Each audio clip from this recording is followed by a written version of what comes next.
Hello, everybody. Welcome to the latest episode of Why Would You Show Me This? I am Will. I'm Dani.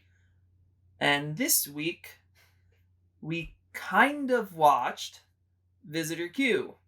And I'm going to read the synopsis, and then we'll get into why I said kind of, because it's going to be a different type of episode that we do this episode. Visitor Q. Visitor Q is one of the most disturbing and taboo-bashing experimental works from acclaimed director Takashi Miike of Audition, Dead or Alive, and Food of fame. Visitor Q presents a I hate doing this. Visitor Q presents a harrowing, absurdist take on the reality TV phenomenon, depicting the chilling disintegration of a dysfunctional family. Starring Kinchi Endo, Dead or Alive 2, Takashi... whatever. I don't think I need to read anymore. The rest of it's just talking about the stuff. Okay. I am bad at reading synopses anyways. Okay. So I say kind of because I put it on for us to watch. Mm-hmm. And Dani told me to turn it off within the first scene. Yep. And the first scene is an incest scene of a father having sex with his daughter who is a prostitute. Yes. Dani vetoed the fuck out of that real quick. Yes, I did. I still myself, I hadn't seen this in a long time, so I watched it again, and it still holds up for me. I like the movie because it is the most fucked up movie about a family that comes together. Mm-hmm. That I still like it because of that reason. And I think that all of the shit that's in there. Well, it's Miike. Miike is extreme. He likes to go to really, really crazy places. But it's a very, very, very dark comedy with about a family coming together, and it actually does have some heart to it. Which anyone that has seen this movie will, or if you watch it after this, you'll think I'm fucking crazy for saying that. But it's almost, it's the, everything in it, all of the bad stuff in it is like almost cartoonish because of the level of fucked up that it is. Because there's so much in this movie. That's why I can look at it, and not be upset by it, because to me it's like a cartoonish level of extreme that this movie goes to.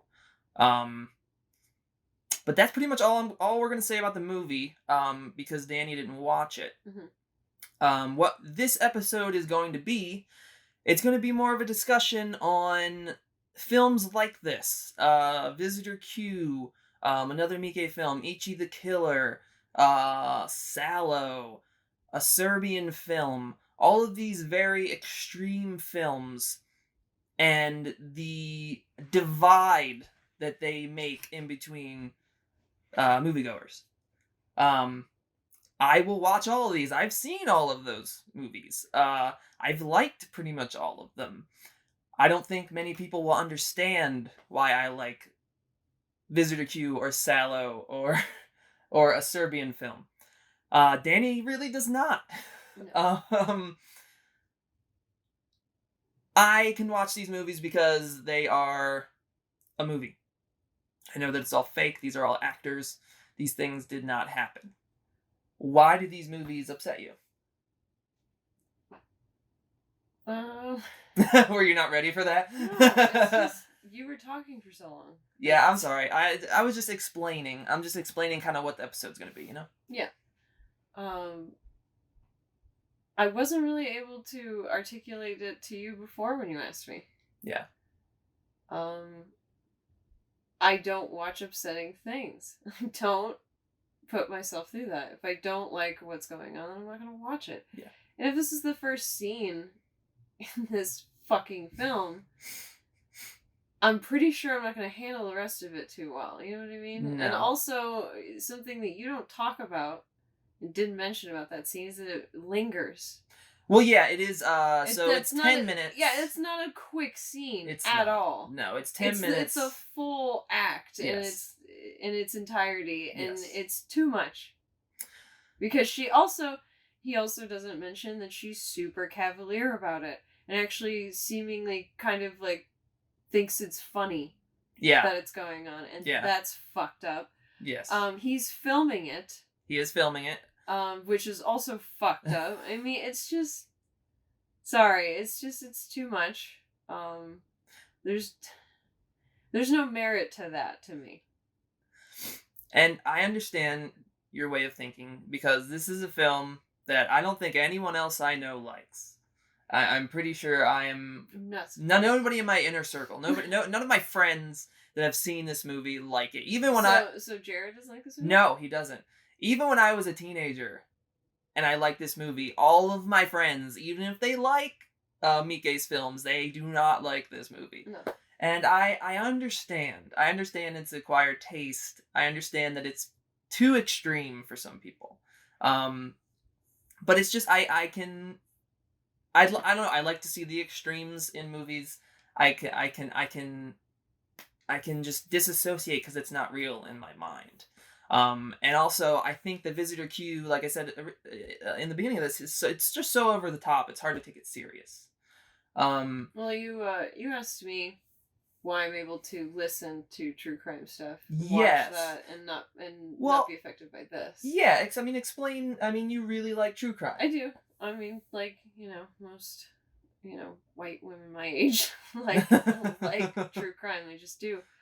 In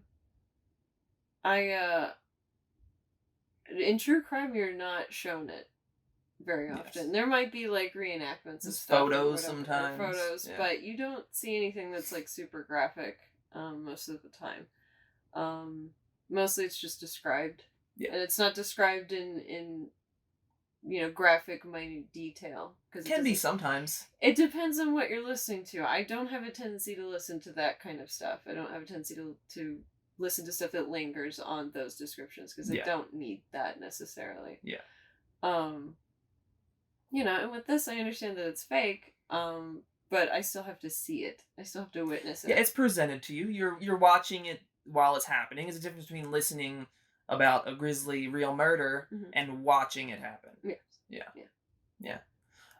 So the one thing that I wanted to ask you actually, with the true crime stuff, have you ever gotten to that point with something with true crime as you have done with a film like this where you just turn it off? Yeah. Okay. The Keepers? Yeah. Couldn't get through that. Yeah. I got through, I think, a little bit of like the first episode. Mm-hmm. And even that's just description. Yeah. That's not, you don't even see any of that. But it's also first-hand accounts, so it's these people describing these things. Mm-hmm. And the thing is like, it didn't... sorry, spoilers. I don't think it's really a spoiler, but I mean, they talk about sexual abuse in that, but it's so out there. Like it wasn't normal by any means. What the stuff they described, it was really strange. Almost strange to the point. Not saying I don't believe them because I do, but almost strange to the point that if somebody were to tell you that, you may not even believe them because it's so. Well, they didn't, right? Yeah, it's so out there. So, I couldn't even just that because it's hard to stomach. Well, that's one where they also get pretty deep into the descriptions of stuff, and that got too. Well, there was that. You know, it's funny. It's like a lot of Netflix stuff that does that because that did, and that really horrible one about was it Daniel Fernandez? Was that his name? The little boy that they beat till he died. The one that was in the cupboard cabinet. Yeah, I think so. Yeah, that's one that I see. It's funny. I could watch Visitor Q 10 times in a row and be fine. I watched that one movie and I never ever want to see it again. It left me with a horrible feeling in my stomach about what happened to that little boy. And that's the big difference. That's what we're talking about. The fact that if it's true to me, like say back when I was a teenager, like a lot of people I knew would go to like gore sites and stuff like that. Yeah. I couldn't do that. I can't look at real shit. Even though the real stuff that I have seen looks fake, but the real stuff really, really, really affects me. Mm-hmm. But films, they just don't. The the biggest a film has affected me, in a just kind of disgusted I feeling. think I know. Yeah, is Henry Portrait of a Serial Killer. Yeah. It's a fantastic film. Michael Rooker is amazing in it. I don't ever need to watch it again. I've even asked you to watch it with me. I don't want to watch it. I will, she can watch on her. I don't want to watch it again. It's great. It's a great film. Everyone is great in it, but it's horrible, and that ending just fucking punches you, and I can't take that again. But I still think, see, that's the thing. The film has merit to me. I still would recommend that film to people that have not seen it at all. Do films like this, do you see them having any sort of artistic merit? No. Even if the film is talking about subjects that need to be talked about, but it's in a harsh way. I think there's better ways to do it. But you don't think the approach? But here's the thing: it's also hard for me to say because I haven't watched it all. You're not gonna like that movie. You're not gonna like it. I know, because as soon as you were done watching it, it came out and you went, "It's probably really good." You didn't watch it. Yeah. Because it's not like I remembered the main points, and that's actually pretty much all what happens in it. That's the thing. You did warn me. I told Dani about everything that's in it. I did tell her everything. Like, this film has incest. This film has necrophilia. This film has milking. Everyone watching this is gonna think you're a complete psychopath. I know. Look, I can't help it that I will watch any movie. I will watch any movie. Whether it's an extreme movie, whether it's not an extreme movie. I've seen many extreme movies that I didn't like at the end because it really was nothing but extreme. And at this point in my life, I don't care for that anymore. Mm-hmm. I don't care for extreme's sake. Well, I think that's also the same with me and why. Yes. Watch this is if you'd asked me maybe if I was like 20 mm-hmm. to watch this, I probably would have been a little bit better. Yeah. About it. Probably. And I understand that, when we're younger, we have more of a. Well, when you're younger, you seek out some of that fucked up stuff. It's just something that maybe just us. Maybe us weird, fucked up people. I did think about I think everybody does. I thought about that as I was saying it. No. I'm like, maybe it's just us. Maybe we're just really fucked up. I don't know. But to me, Visitor Q has something to say.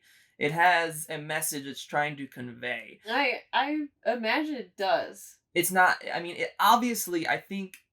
But if you have to wade through so much horrible bullshit to get to the end, some people can't. Some people can't quantify the horribleness with the end. Yeah. Even if it's good. Yeah. You know what I mean? And that's how I feel about certain films. Yeah, I mean, I can't be traumatized and then at the end be pet on the head and go, don't worry, it won't ever happen again. Yeah. You know what I mean? You don't believe it. You don't believe it. I don't believe you. I don't trust you. You put me through incest and necrophilia and a dead body shitting on someone trying to have sex with it. Oh my god. Yeah, see? Yeah. But you're finding out so many new things about you now. What? Okay. No, it is a pitch black comedy. I don't know. That's what Visitor Q is, and if you can't get with that, don't watch it. It is asking of you to laugh at the most horrible situation. And I understand. It's funny because I get how everybody can't get down with that. I feel there are people I know now. Yeah. That have probably seen this and are okay with it. Yeah. I don't think that having seen this and me liking this movie makes me a fucked up person. I don't think so either. I just like to make jokes about it. I know. I just think it's funny. And because that's the thing. Like, I know you. Yeah. And that's why it's funny that you like this movie is because it's so not anything. You're not a bad person. No. Well, that's the same. It's the same thing. It's just the same thing. How like everybody you see a metalhead and you think that they are a terrible person. just from the outside how you look at them, but it's like they're the Who the fuck makes that? we're the most, we're the most nice people in the world. It's So just like maybe it's just people like fucked up shit are the most nice people in the world. It's the people that try to hide that they like fucked up shit who you got to worry about. That's true. if That is true. if I'm proudly saying I like Visitor Q no matter what anyone thinks of me. And Sallow, Which we continue to argue about. Yes, which I wanted to eventually have on the podcast, but I never guess we watching cannot that. do that. No. If you can't handle this, you wouldn't be able to do Sallow. So, I think we were talking about films like this with artistic merit. Yes. You don't believe any film that goes to the extreme. No, I don't believe that's not what I believe. That's not what you believe. Is there a film that you've seen that goes to the extreme that you think use that for good? You get Clockwork Orange. Clockwork Orange. But to me, Clockwork Orange does not go to the extremes that like this movie or Sallow or Serbian Film, things like that does. I don't know. Maybe for its day. For its day, yes. Yeah. Yeah. But you can't tell me that it's not still shocking, because it is. I mean, it was shocking when I first saw it. Well, yeah. But it's, to first-time viewers, it still is. Yes. Yeah. If you're watching Clockwork Orange for the first time... I mean, if you describe to somebody, he kills a woman with a giant ceramic penis. You know what I mean? Yeah. Like, it's still shocking in its own right. Also, in a way, that's funny. Oh, well, that's the thing. I mean, that's... to me, A Clockwork Orange is funny. It is. It is. Yes. And some people may look at you weird for saying that you think Clockwork Orange is funny. Yeah, and that's fine. Let's just get into this a little bit because I know. So Dani, you don't like watching rape scenes in movies, but Girl with the Dragon Tattoo is one of your favorite films. It is. Explain to me why a film that can go that extreme, because that rape scene is pretty bad. It's terrible. It's pretty bad. Explain to me why you think that is has merit to it. And I'm not disagreeing with you. I just want to know what you think. Why? Because I'm not saying that all films who have rape scenes in them have no merit. No, but I'm just talking about. I would consider Girl with the Dragon Tattoo. It's not as extreme as some other films, but it's a pretty extreme film. It's a hard film to watch at some points. Definitely. And we're talking about the Fincher one. I mean, truthfully, the scenes in both are pretty terrible. Yeah, no, I mean, I personally like the original better. You like the Fincher version better. So just like, what do you think why do you think that scene is essential? It's integral to her character. Why do you think that? She's written that way. She's written as, I don't know. I think almost in a way she was, because here's the thing, I haven't read the books. I want to. I just haven't gotten around to it because I'm reading the fucking Silence of the Lambs series, so I gotta get through that. Yes. Here's the thing. I think rape scenes a lot of time in movies are used to obviously show a woman being victimized, but I think in their own stupid way, they're also trying to show that these women are strong because they get past this, right? I think there are films that do that better than others, and I think this film, or not this film, Girl with Dragon Tattoo, does that very, very well. She endures it, and makes a plan and, gets her power back, all that stuff. And unfortunately, she's written as a character that has these kind of things happen to her. Yes. You know what I mean? Mm-hmm. And that, I have said in the past that I do think that in certain films, writing rape scenes or a rape arc of some sort for a female to empower her doesn't do that. I think sometimes it's just lazy. You're taking a lazy way of trying to victimize a woman and then have her be empowered. And so there are other ways to have a woman have a fall and then become empowered other than being raped. And so I just get kind of sick of it. Yeah. And it's used a lot. Most revenge films for women, there's rape involved in some way, or there's a very small amount of films that don't do that. Is there any other film that you think that does it well also? Um, I don't know. I can't remember if Girl on a Train specifically has that. I'm not sure. I know she's gaslit. Yes. But I don't know if there's any rape to her. So if you're talking about rape scenes that I think have that They've done it well. Yeah. Yeah. That they weren't well, gratuitous. the one that is the most harsh is probably the one that's most integral, which is Irreversible. Yeah, okay. I was gonna say if you were not going to say Irreversible, No. I was like, Irreversible is the most harsh rape scene ever filmed. It's the harshest, but it's also I would say it's the most integral to the plot. Yeah, if that rape scene was not that intense and that long, the movie doesn't work. No.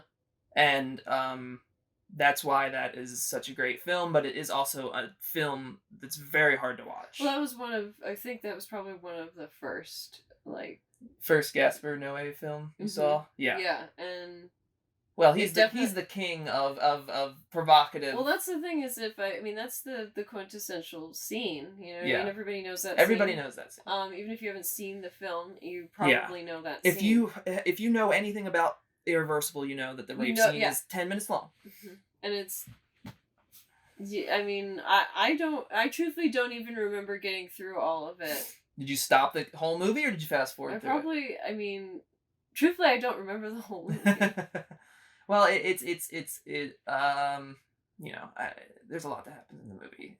One of the main things that I remember besides the rape is the insane bludgeoning with the fire extinguisher. Mm-hmm. It's another very but yeah, I mean all these films like Irreversible, I think has something to say. It's artistic.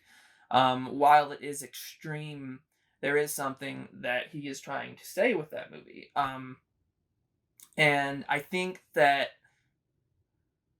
I understand. I understand that it's hard to watch these things sometimes.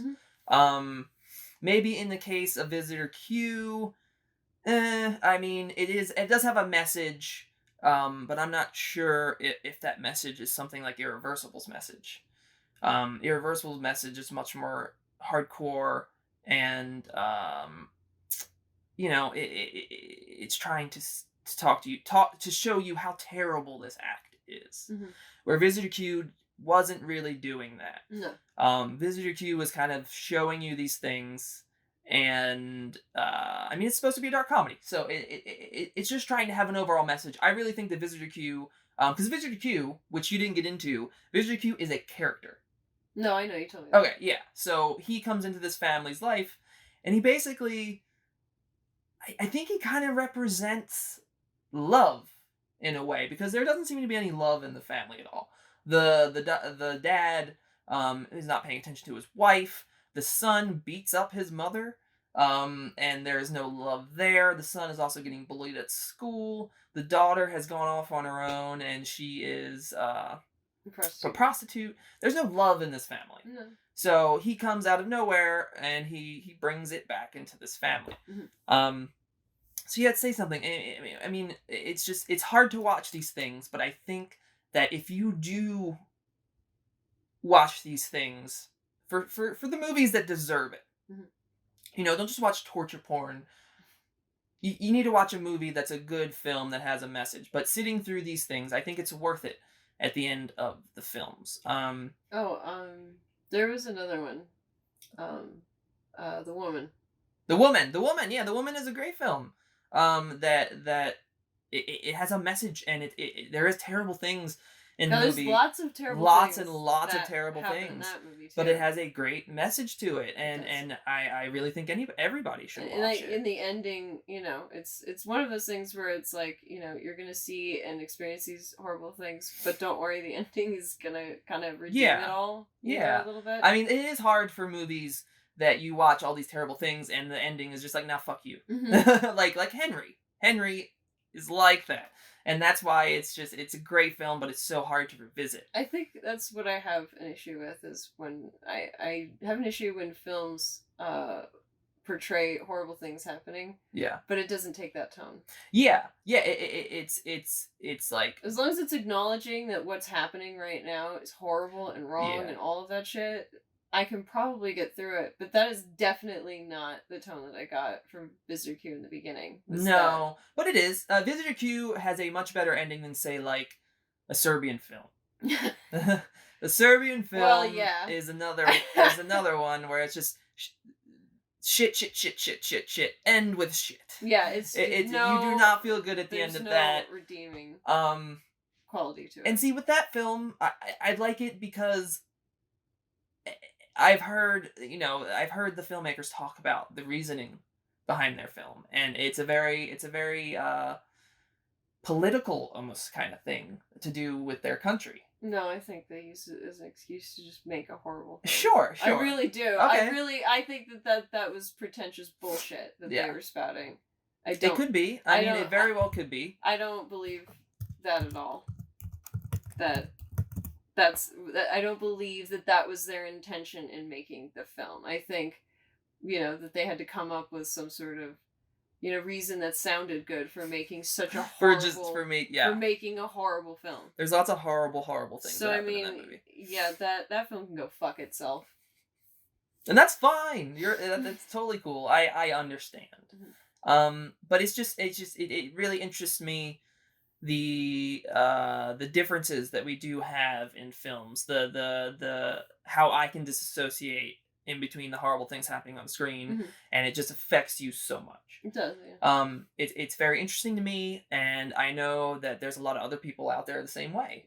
And it's just, I don't know. I know that it's fake, so I can watch it. I mean, stuff still affects me. Fake stuff still affects me all the time in movies, but I never have to shut anything off. Like, I don't think I've ever shut off a movie because I am upset about the content of the movie, unless it's because the movie's bad and I don't want to finish it. But even then, you usually finish. I normally finish a movie even if I'm not liking it. I still go all the way through. But no movie has ever made me turn it off because I'm too upset to go on. Yeah. So that's why it's kind of hard for me to understand where you're coming from sometimes. I mean, I get it. I get people can't watch this stuff. But it's just like, it's fake though. That's just everything. That's how I always go. I always go back to my brain. It's fake. So, but I'm me. I'm not anybody else. I'm not you. So you have your own thoughts and reasonings for things. That's true, Will. you are you, and I am me. Yes. Hey, all I give is the facts here. That's true. Good job. Thank you. Yeah, I mean, is there anything else that you'd like to say? Not about the movie, but maybe just about this in general, just extreme movies. Do you have any other comments? Some extreme movies are good. Yeah, I've seen quite a few extreme movies that I really like, and can watch again. What would you say? What would you say is your most favorite movie that's extreme? Probably Clockwork Orange. Clockwork Orange. Okay. I mean, I could watch that, a million times. I read the book, and I really liked the book. And I mean, I tried to read the book. It's hard to read. If you had a copy that had the glossary in the back. Maybe I do. I don't know. I'll have to look at my copy again. Yeah, because mine had a glossary in the back. But I truthfully just kind of went through the glossary and tried to just learn as much of that as I could and then read it, because truthfully, it's easier if you do that. What's your favorite line from Clockwork Orange? I don't know. Oh, Jesus. And say it like they say it in the movie. No, I'm not. This is not Danny act for the masses. Turn into Alex. Go ahead. I'm not.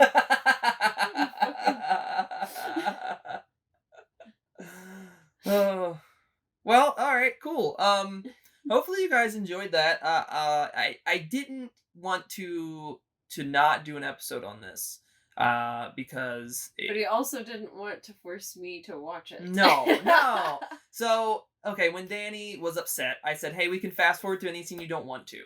That she didn't want to do that either. No, because to me, that defeats the whole purpose of watching the movie. Also, if it had everything that he said was in it, then we would just fast forward through the whole movie. Like, that's all we would do, just fast forward through the whole thing, and it would be pointless. Yeah, it's 84 minutes. It's a short one, so... Good. Good. If that should not be, it should not be. I mean, 2 hours of that might have been a bit much. Yeah, exactly. Yeah, I'm glad Mike at least knew. Like, okay, I'm not gonna make this 2 hours because it's gonna be a bit much. Also, it was shot on like a camcorder. It seems all of it, like pretty much all of it, was shot on not a very expensive camera. It's just it's very interesting for me to have enjoyed Katakuri so much. Yeah. I loved it so much. Yeah. And then I watched this and I'm like, this is horrible. Why would you do this to me? Basically, I told you, I said, I can't watch this if I'm going to continue to like this director. Yeah. That's the thing, though. That's the thing about Mike, is he can make a film like the Katakuris, which is very docile. It's fun. It's fun. It has some, there's murder and stuff in it, but it's the tone is so light. And then he makes Visitor Q, which actually, truthfully, I think the tone is not terrible in Visitor Q. I think the tone is very, like I said, cartoony. Same with Ichi. I mean, Ichi is based on a manga, so it has a very comic book feel, even though it has horrible shit in it. So I mean, but it is two extremes. I mean, I think you could look at both films and be like, the same person made both of these, which I think is fantastic. I love that he can make so many different types of films. But you're like, no, I don't want him ruined for me, so let's turn this off. Yeah. So we'll probably never watch Ichi. No. As much as I want to watch it, I know I can't. Yeah. I know it's Ichi, way too upsetting. I don't think this is a spoiler because it's the opening of Ichi. Ichi opens with the titular character, masturbating to someone being raped. Yeah. And then he comes, and out of the puddle of cum comes the title of the movie. Yeah. Which... That's a bit much for me. It's a bit much. Yeah. I guess I'm just a sick bastard because I think it's hilarious. You do. You think it's fun. I don't know. Maybe we're done with Mike on the podcast. I'll have to try to think of some other ones. We'll see. But yeah, hopefully you guys enjoyed this one. I didn't want to not do this. And then I thought it'd be an interesting discussion to have with someone who can very easily stomach extreme things in films, and somebody who can. Yes. Let us know in the comments how you feel. Are these the type of movies that you enjoy? Do you steer away from films with horrible things in them? Do you have a different opinion than we do on these? It's starting to rain. It was a good time to stop. Okay, thank you guys. We will be back with another episode soon. Hopefully I'll get through this one. You will. We have so next episode we're gonna have a guest, and the guest is picking the film. Yes. I have seen it before. Dani has not, but it is not anything like Visitor Q. Okay. So